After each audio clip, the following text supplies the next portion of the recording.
The sound of wood splintering at 6 a.m. should have been my first warning that Margaret Henley wasn't going to be a normal neighbor. When I looked out my kitchen window that Tuesday morning, coffee mug halfway to my lips, I watched this perfectly coiffed woman in a cream-colored blazer systematically kicking apart the bottom rail of my century-old ranch fence with her designer boots. What I didn't know yet was that Margaret, or HOA Karen, as I'd come to call her, had just fired the opening shot in a property war that would reshape our entire neighborhood. Let me back up 3 weeks.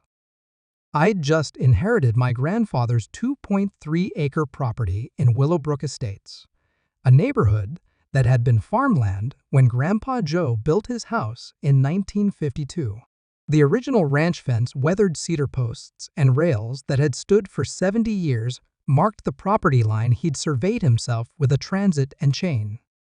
Margaret lived in the gaudy McMansion next door, a monument to beige stucco and fake columns that the HOA had approved in 2019.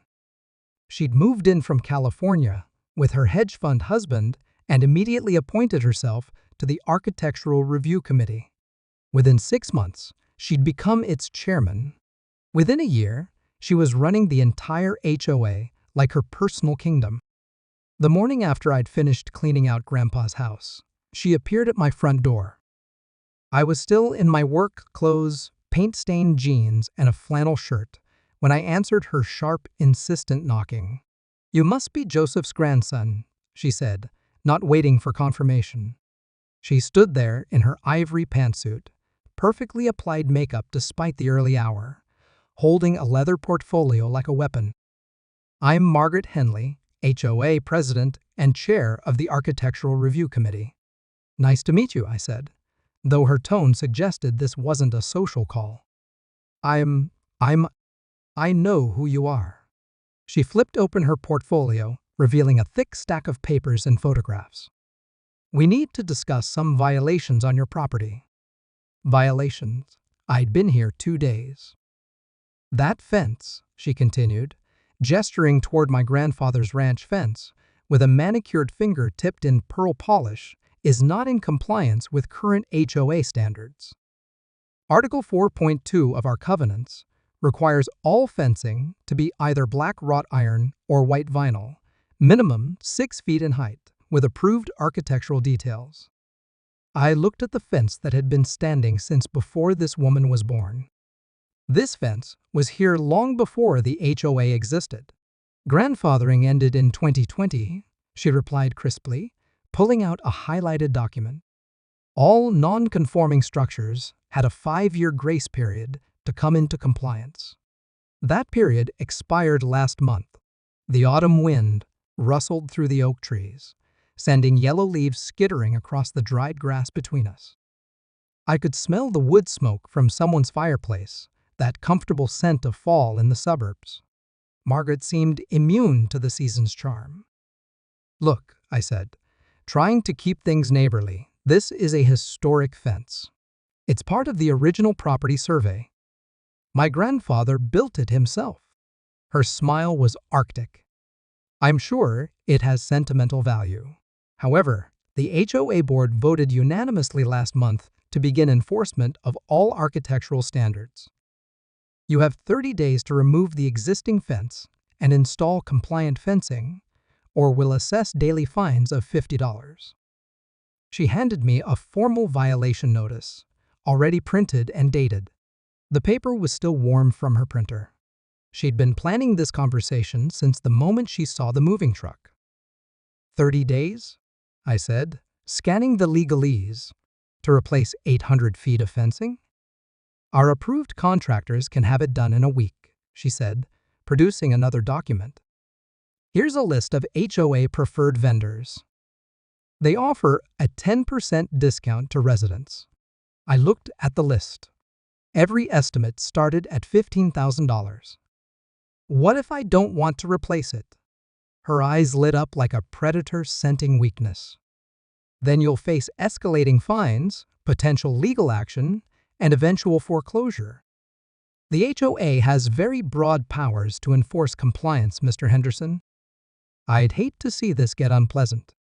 The way she said unpleasant made it clear she'd actually loved nothing more. After she left, I spent the afternoon walking the fence line, running my hands over the weathered cedar posts my grandfather had set in concrete and pride. The fence wasn't just functional, it was beautiful in its simplicity, marking the boundary between our property and the easement that separated us from Margaret's manicured lawn. Every rail told a story of harsh winters survived, of horses that had leaned against it, of the countless times Grandpa had walked this line, checking for damage after storms. But I also noticed something else during my inspection. The survey stakes I'd found in Grandpa's papers showed that the fence line wasn't quite where I'd thought. According to the original 1952 survey, still valid and recorded with the county, the actual property line ran 15 feet further east than the current fence. Margaret's beautiful garden, her designer pergola, and about a quarter of her back lawn were actually on my land. That night, I made some calls. My cousin Derek was a surveyor, and he agreed to come out the next weekend to confirm the property boundaries. I also called my grandfather's old attorney, William Reeves, who was still practicing at 78 and remembered both the original property sale and every HOA battle that had followed. "Margaret Henley," he said with a chuckle that held no humor. "Yes, I know her well. She's been trying to strong-arm every old property owner in Willowbrook into compliance with her vision of suburban perfection. Most folks just cave to avoid the hassle. What about the property line issue?" "Ah," he said, and I could hear papers shuffling. "I wondered when someone would figure that out. Your grandfather was a gentleman. He knew that fence wasn't on the true property line, but he didn't want to cause problems with the neighbors. The fence has been sitting 15 feet inside your property line for 70 years. And Margaret's improvements are trespassing on your land every single day," Reeves said cheerfully. "But here's the interesting part. If you wanted to build a fence on your actual property line, there's not a damn thing the HOA could do about it. Property line fences are exempt from architectural review under state law." I was beginning to see possibilities. The next morning, I found Margaret in my yard again, this time with a measuring tape and a camera, documenting additional violations. She'd found some peeling paint on my grandfather's tool shed and taken about 30 photos of a garden gate that apparently wasn't regulation width. "Taking more pictures?" I asked, walking over with my morning coffee.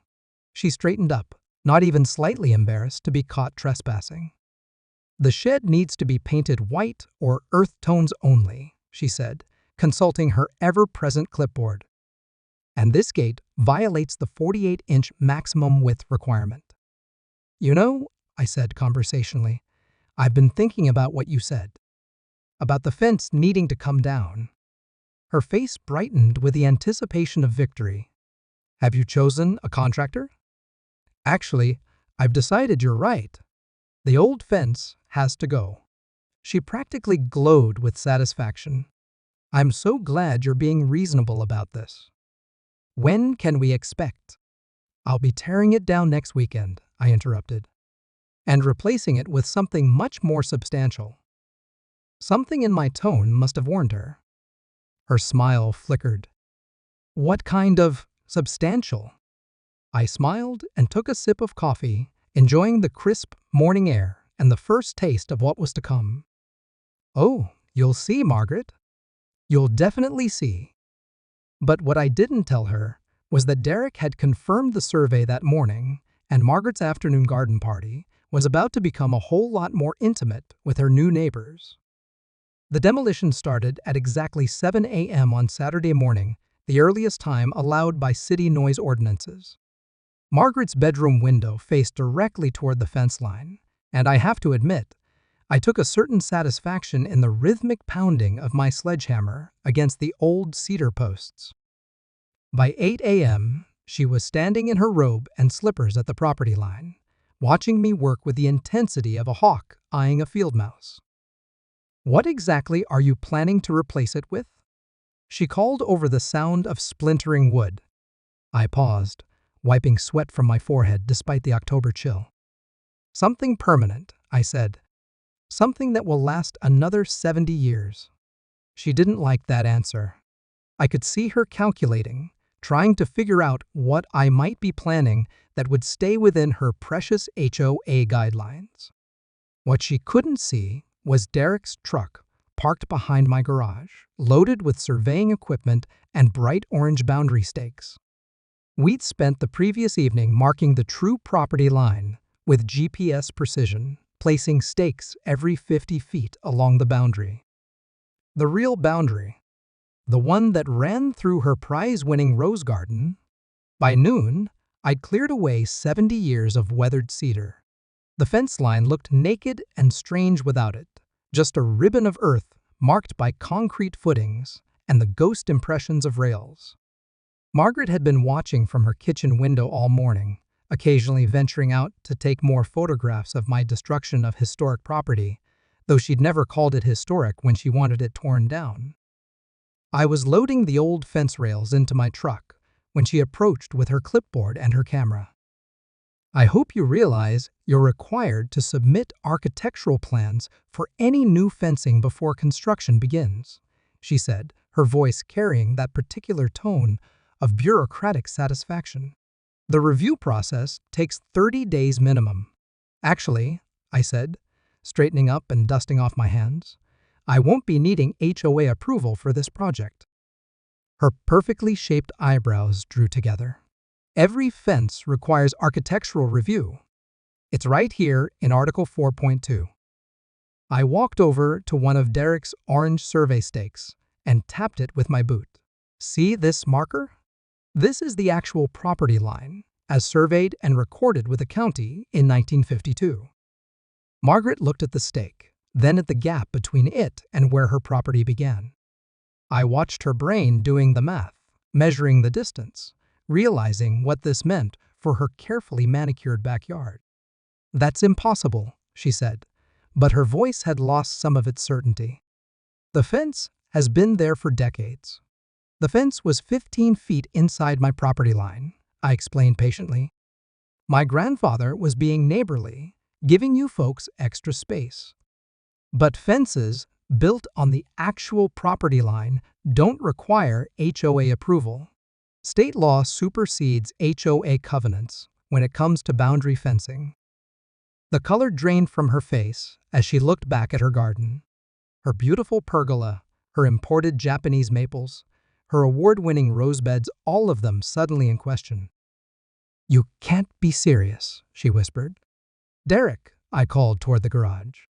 "Can you show Mrs. Henley the survey results?" My cousin emerged with his transit and a roll of official-looking documents.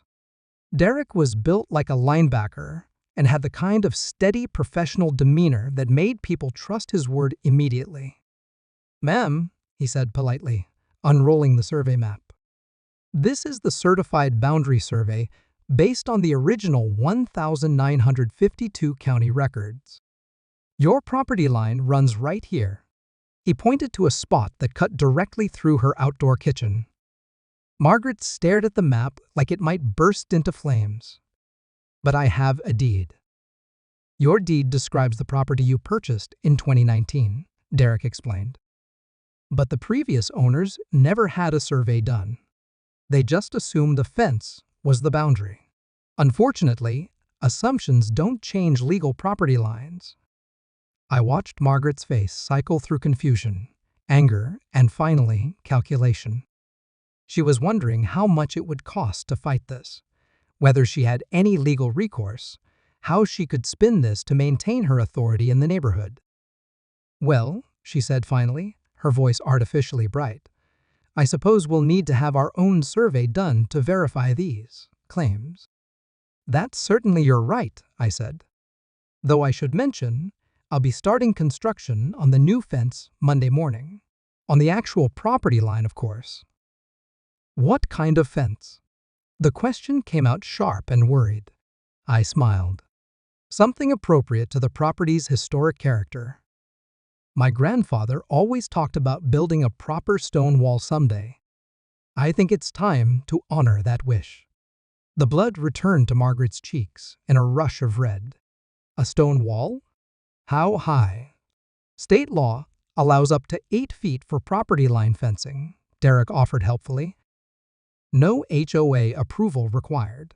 Margaret looked from me to Derek to the survey stakes, marking the line that would soon divide her perfectly planned backyard. I could practically see her imagining the towering stone barrier that would block her view, shadow her garden, and announce to the entire neighborhood that she'd overplayed her hand. "This is harassment," she said finally.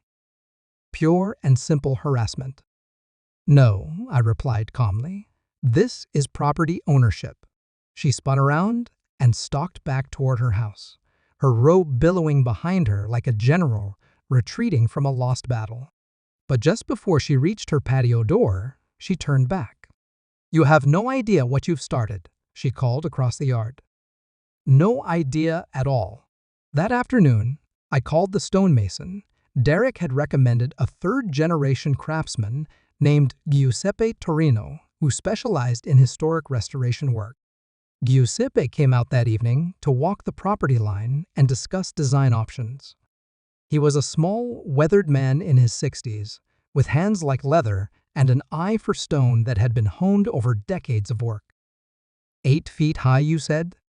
He asked, making notes on a battered clipboard. 8 feet, I confirmed. And I want it to look like it's been here forever. Like my grandfather might have built it himself in 1952. Giuseppe grinned. I know exactly what you mean. Fieldstone foundation? Maybe some limestone caps? Very classic. Very permanent. We shook hands on a price that would have made Margaret faint. But watching her storm around her backyard that evening, measuring distances and making frantic phone calls, I knew it would be worth every penny. What I didn't know was that Margaret had already called her lawyer, her husband's business partner, who sat on the city planning commission, and the county surveyor's office to challenge Derek's work. Second escalation. Monday morning arrived gray and drizzly, with a kind of persistent autumn rain that makes everything smell like wet leaves and approaching winter.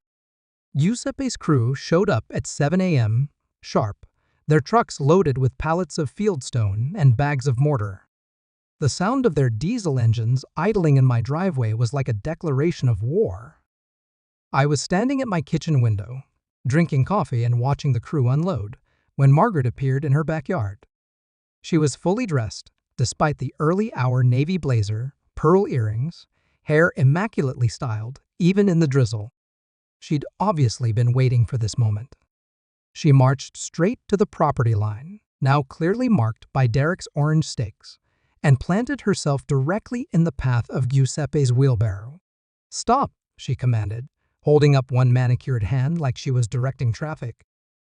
"I'm invoking HOA emergency authority to halt all construction pending architectural review." Giuseppe looked at her, then at me, then back at her with the patience of a man who'd dealt with difficult customers for 40 years. "Lady," he said in his thick Brooklyn accent, "I got permits from the city. I got a survey from a licensed professional. And I got a customer who owns this property. You want to stop my work, you better have something better than a clipboard." Margaret's clipboard was, indeed, prominently displayed. She consulted it now like a general checking battle plans.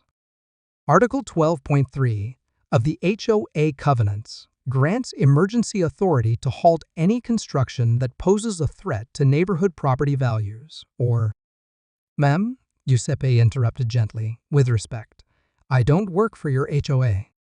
I work for him." He nodded toward me. "And last I checked, American citizens can build fences on their own property." The rain was starting to intensify, turning Margaret's perfect hair into something slightly more human. But she stood her ground, literally. She positioned herself between Giuseppe's crew and the property line like a one-woman blockade. "I'm not moving until I see documentation proving this survey is accurate," she declared. I walked outside, pulling on a rain jacket. The October air was sharp and clean, carrying the scent of wood smoke from someone's chimney and the earthy smell of wet soil. It was the kind of morning my grandfather would have loved working weather, he called it.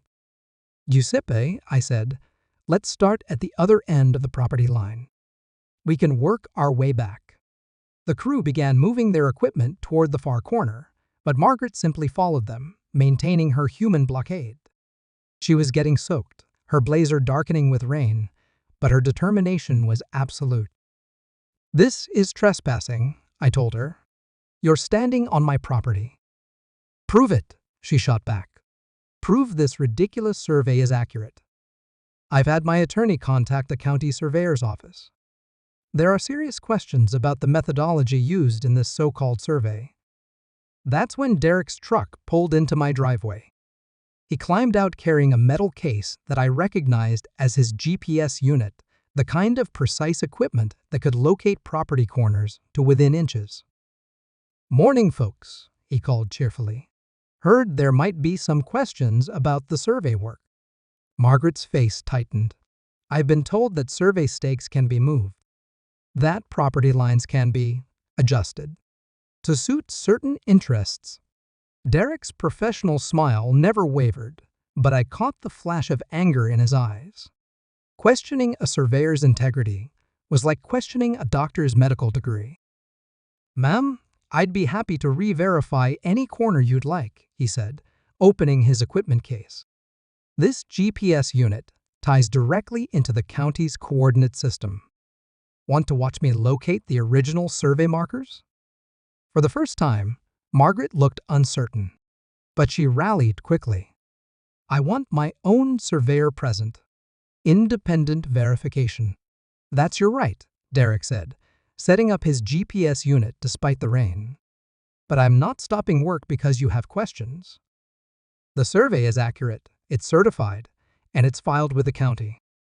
If you want to challenge it, hire your own surveyor and file a complaint with the state board." While Derek worked, Giuseppe had quietly moved his crew to the middle section of the property line, well away from Margaret's blockade. They began excavating the foundation trench for the stone wall, their shovels biting into the rain-softened earth.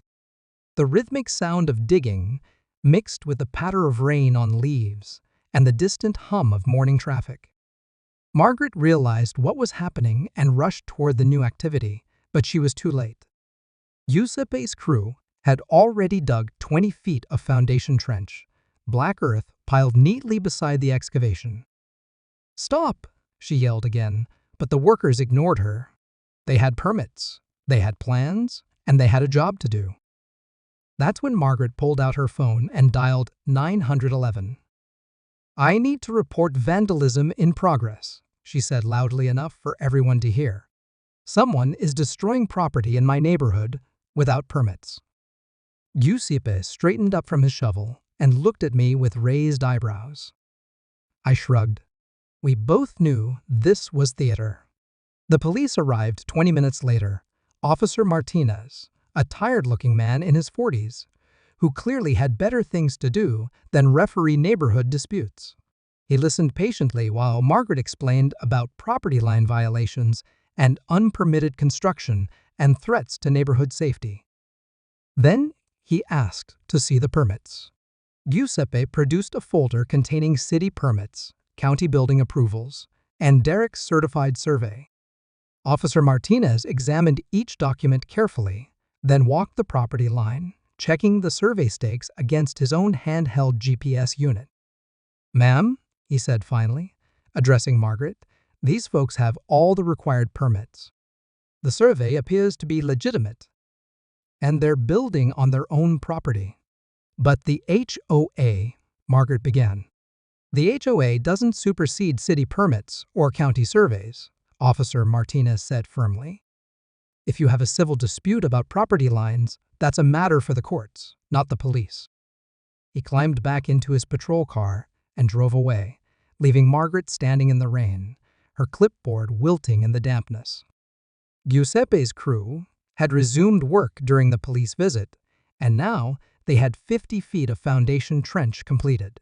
Margaret looked at the growing excavation, at Derek packing up his GPS equipment, at Giuseppe directing his workers with the calm efficiency of a man who knew exactly what he was doing.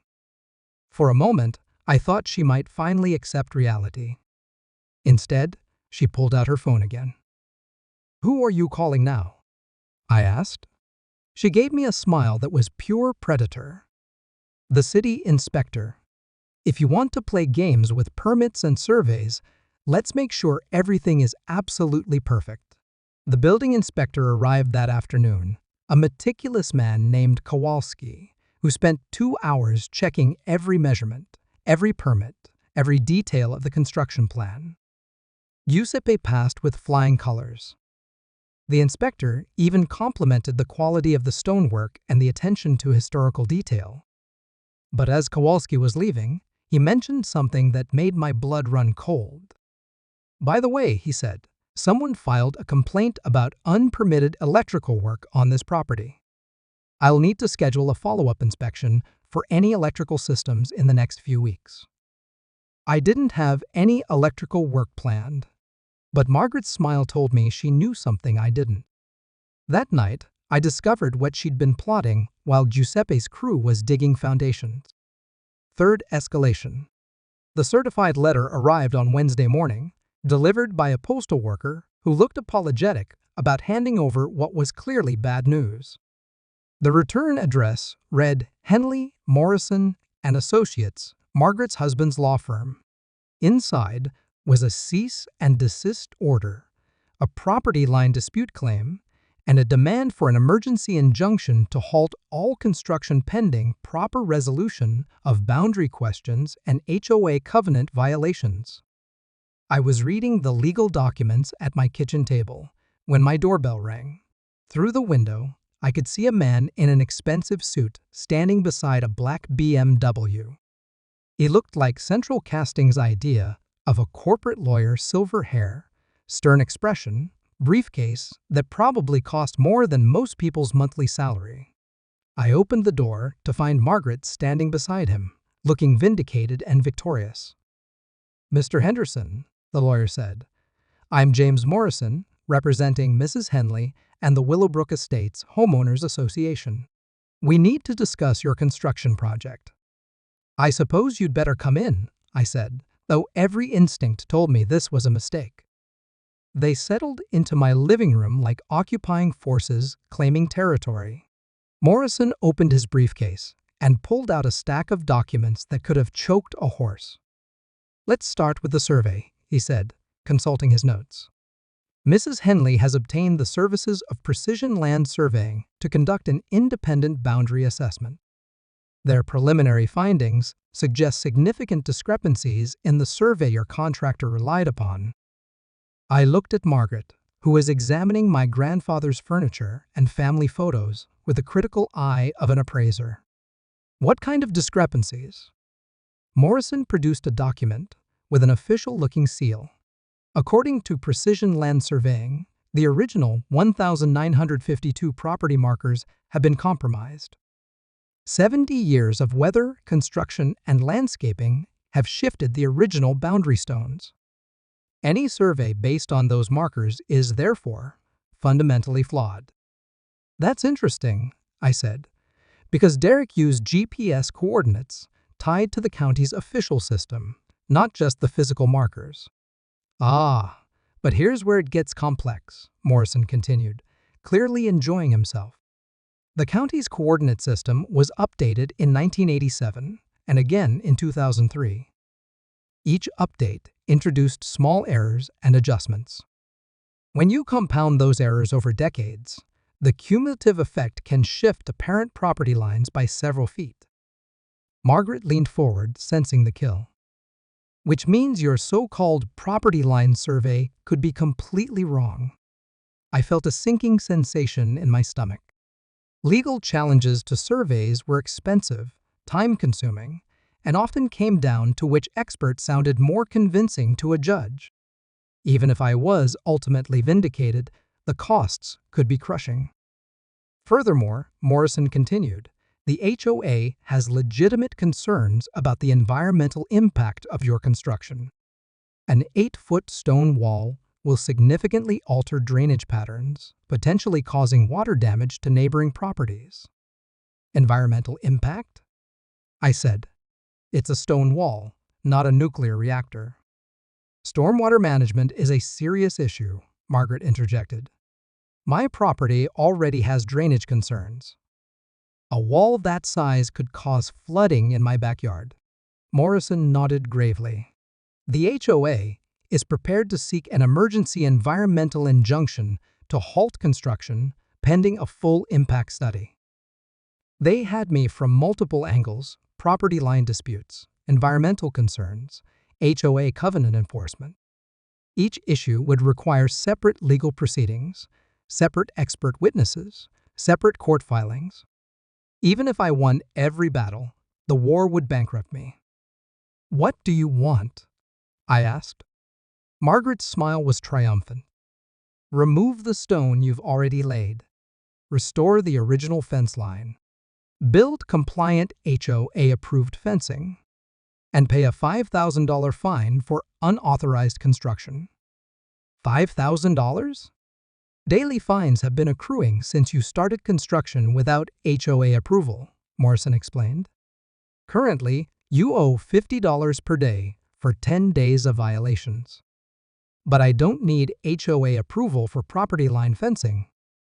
That assumes you're actually building on the property line, Margaret said sweetly, which is now in serious dispute. I looked at the legal documents, at Morrison's confident expression, at Margaret's victorious posture. They had obviously planned this carefully, anticipated my moves, prepared their counterattack while I was focused on stone and mortar.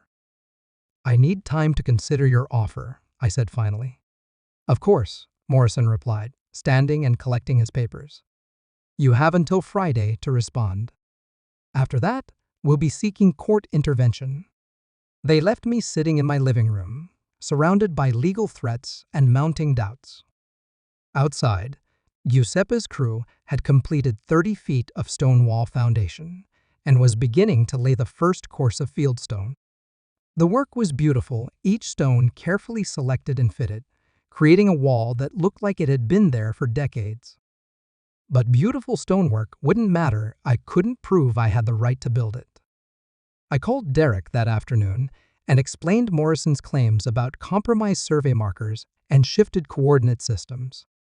Derek listened patiently, then sighed. "Look," he said, "they're not completely wrong.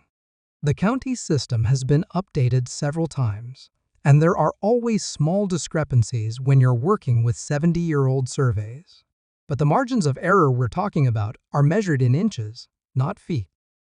Could they convince a judge otherwise? With the right expert witness and a sympathetic court? Maybe. Survey disputes are always a risk, especially when there's big money involved." That evening, I sat on my back porch, watching Giuseppe's crew clean up their tools as the sun set behind the oak trees. The stone wall was beginning to take shape, about 2 feet high and solid as Gibraltar. In the fading light, it looked exactly like something my grandfather might have built, a permanent statement of ownership and belonging. Margaret was in her backyard too, watering her plants with a garden hose and occasionally glancing toward the construction site. In the golden light of sunset, her property looked magazine perfect: manicured lawn, designer landscaping, every shrub trimmed to mathematical precision. My grandfather's property looked different, wilder, more natural, shaped by 7 decades of practical use, rather than aesthetic planning. The old apple trees he'd planted still produced fruit each fall. The vegetable garden he'd tended still showed traces of his careful rows. The barn where he'd kept his tools still stood solid and functional, weathered but unbroken. 2 different visions of what a home should be. I was still contemplating the contrast when my phone rang. The caller ID showed William Reeves, my grandfather's old attorney. "Evening, son," he said in his gravelly voice. "Heard you've been having some excitement over there." News travels fast. Small town, big mouths, Reeves chuckled. "Margaret's husband has been calling around talking about property line disputes and environmental impact studies. Sounds like they're pulling out all the stops. They might have a point about the survey, I admitted. If the property markers have shifted over the years. Oh, they haven't shifted? Reeves said casually. I know, because I helped your grandfather set them in 1952. I sat up straighter. You were there? Fresh out of law school, working for the firm that handled the original property sale. Your grandfather was very particular about those boundary markers. We used steel rods, driven 4 feet deep and set in concrete. Then we recorded their exact positions with both the county and the state. My heart began to beat faster. Are the records still available?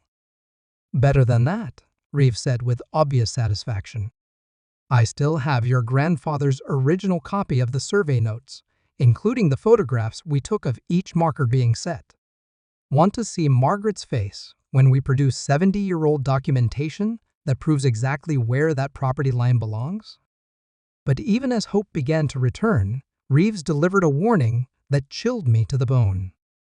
There's something else you should know, he said. Margaret's been asking questions about your grandfather's will. Specific questions about mineral rights and easements. I think she's planning something bigger than just a property line dispute. The climax. Thursday night, I couldn't sleep. Reeves' warning about mineral rights kept echoing in my mind, mixing with memories of my grandfather's stories about the old days when the property had been part of a larger farm. Something about water rights and an old spring that had supplied the original farmhouse. At 3 a.m., I gave up on sleep and went to the basement to search through the boxes of my grandfather's papers that I hadn't finished sorting. Most of it was routine old tax records, insurance policies, receipts for farm equipment purchased decades ago. But in the bottom of an old wooden file cabinet, I found something that made my blood run cold.